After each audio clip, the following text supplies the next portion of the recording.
Hi guys, welcome to my YouTube channel.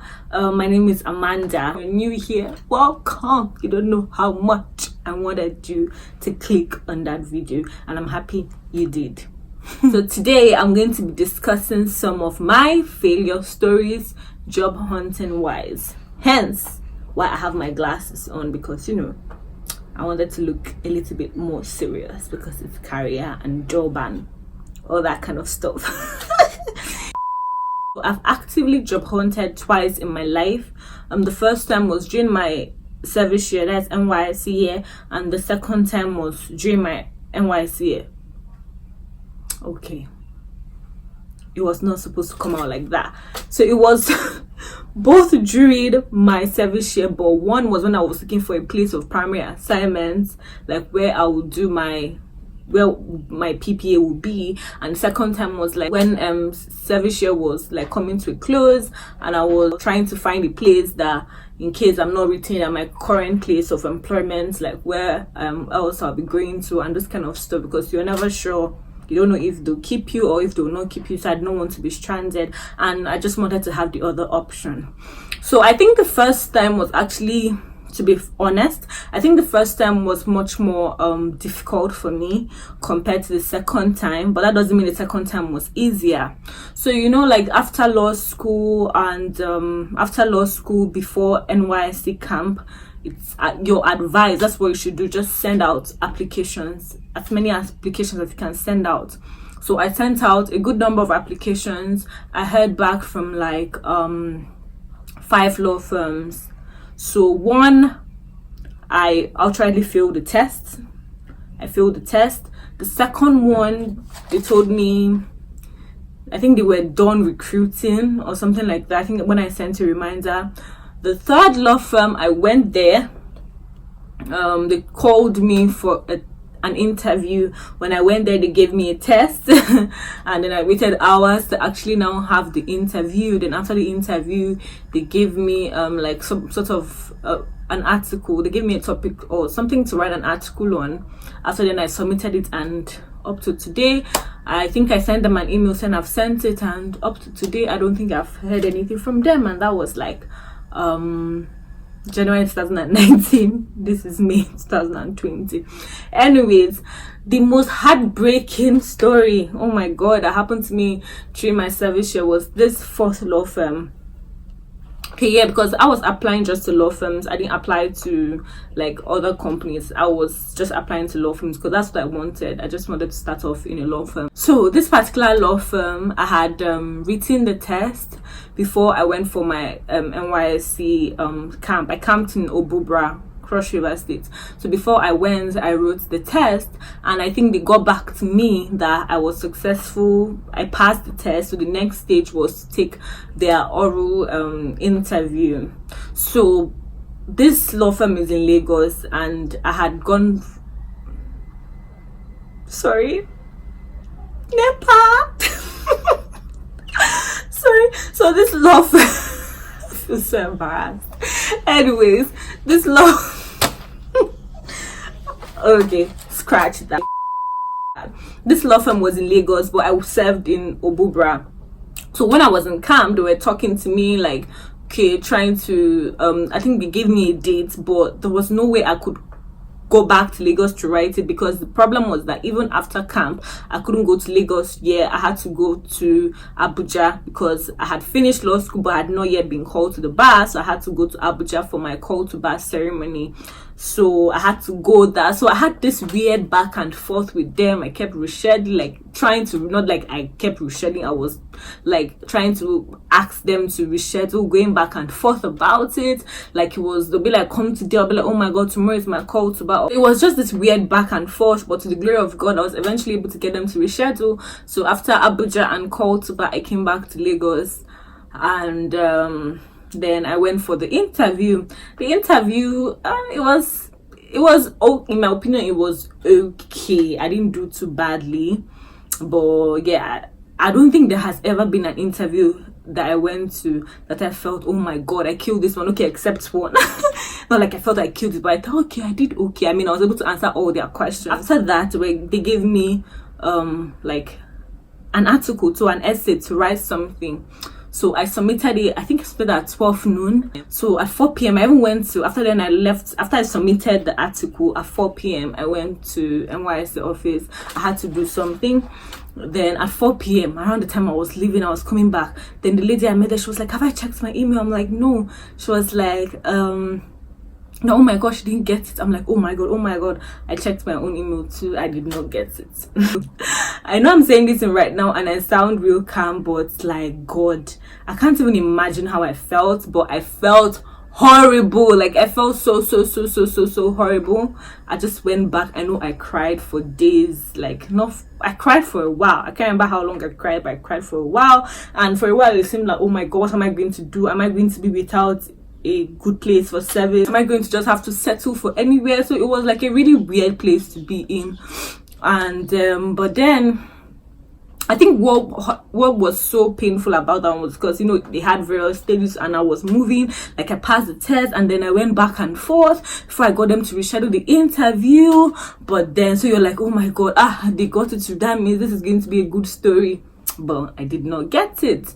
So yeah, later on I heard that, okay, that whole period of me trying to reschedule had already taken a lot of people, so maybe they did not have much more space anymore. But the thing is, basically, I did not make the cut. I did not make it. So that was really hurtful. But then thankfully, the 5th law firm, I had written the test when I was in Abuja. They told me I could write in the Abuja office, and then later on at this point, this was like my last card. So when I went to the office, like, I was very like, God helped me, and then I got it. So I got a job for my service year. Now when you're doing your service year, at some point, you know, they keep telling you, don't know if you'll be retained or not. You keep saying that, okay, this is my employment, it's not automatic. Plus I wanted, okay, even if I was going to be retained, let me have the second option, like, let me have something else to choose from. So this time around I wrote, how many law firms did I get in contact with? 3 law firms. So one, I just had an interview, didn't really get back to me. I sent them a reminder, they said blah blah blah, and then I didn't hear anything again. That was the end. And they followed up the second one. I really wanted this one so badly. Like, on my way to the test, I was so nervous in the Uber because, oh my god, I've always wanted this. I wanted this so bad. But I wrote the test, and basically the next morning told me I did not get it. So all this time listening, I did not get it, as if once I felt that, it was like, okay, it was not all chippy, okay, let's move to the next one. No, it was like really painful. But that one I got over it because I don't know why, for some weird reason, I felt like I wanted this so much, and then the feedback too came back so soon that I was like, okay, I don't know, for some reason I got over it much more faster. And then the 3rd place is where I'm currently working now, so I got the 3rd place. So yeah, this whole job hunting thing and looking for a job, especially for like young lawyers, kind of all over the place. You can't be too sure, you can't be too certain. So all our advice is that just do all you can do ahead of time. Prepare as much as you can. You know that a lot of mid top tier law firms in Lagos will test you on like LSAT, some will test you on GMAT, like quantitative reasoning. So once you are going to apply to a particular law firm, I feel like once you start applying, start practicing generally, like maybe practicing LSAT generally, practicing generally, know topical areas of law. Okay, yeah, commercial awareness, know what's happening in the news, because at times you could just throw that on you during your interview. So just start practicing generally. But then when you now want to take the test, like, you need to call people that are in that law firm. Like the law firm I told you during my service that I was going back and forth about the whole, when I write the interview, I got a lot of help because I had 2 senior colleagues from uni that were there, so they really helped me a lot, although I did not get it. But I still remain very thankful to them. They told me what I could possibly be asked during the interview. They helped me, like, you know, talk to HR, help me be like, oh, this girl sent an email for rescheduling. So it's always nice if you know somebody in, but that doesn't mean if you don't know somebody, like, that's the end for you. Yeah, because I don't know anybody that I never know, like, any top person. I'll just maybe know 1 or 2 people that were like 1 or 2 sets ahead of me.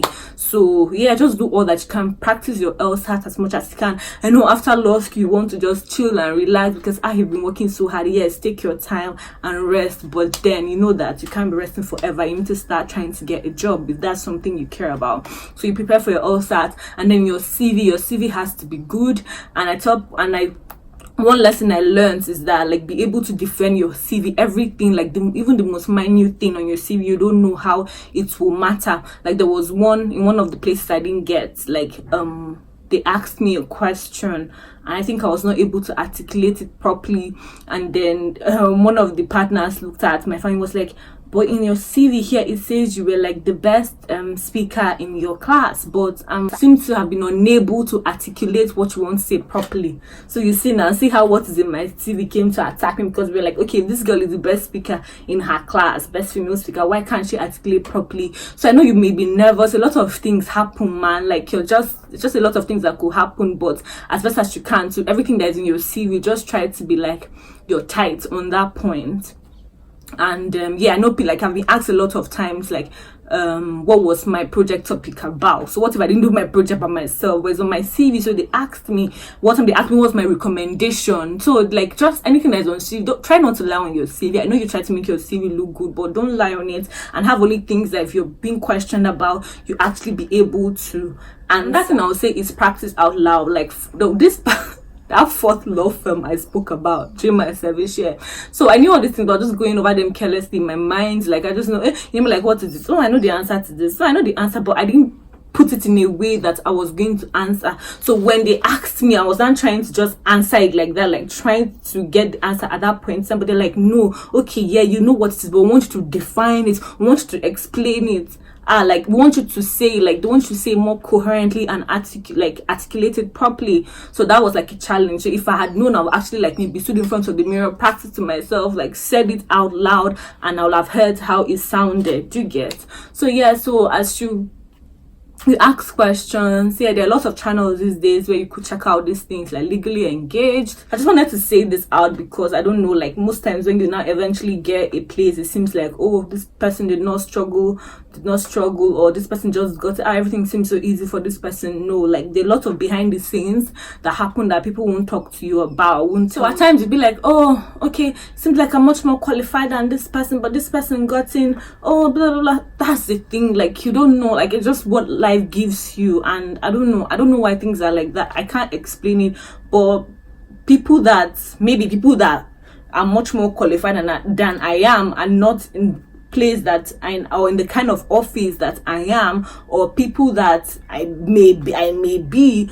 much more qualified or whatever, I'm not in the place that they are. By the way, who even determines who is much more qualified? Do you get? Like, it's just what it is. Like, you're not the one recruiting yourself. Understand how we get bitter at times about this kind of things, but it's just the way it is. Like, I just can't explain it. Like, I don't know, maybe one day when I find out why some of these things happen, like, oh, why it seems like, oh, I work so hard, I can't get this job, I don't know. So I just feel like in the process while you're waiting, on the other hand, let's say all the doors, they seem not to open, and just be creative. Like, you know, we lawyers, like, a lot of things you could do. You could, during the period, be creative. Maybe you start doing your own, what do they call it now, PP, private practice. You're doing 1 or 2 briefs there, or you do something else that you're interested in. I mean, at a point in time, if you have bills, you do what you have to do to, like, take care of yourself and pay your bills, and not too stranded. And while you're preparing, I know someone that we wrote, we both agreed, although I think he held up his own part of the bargain more. After we failed one test, he was like, man, this thing messed me up, I'm going to be preparing. So throughout service, he was already preparing for, like,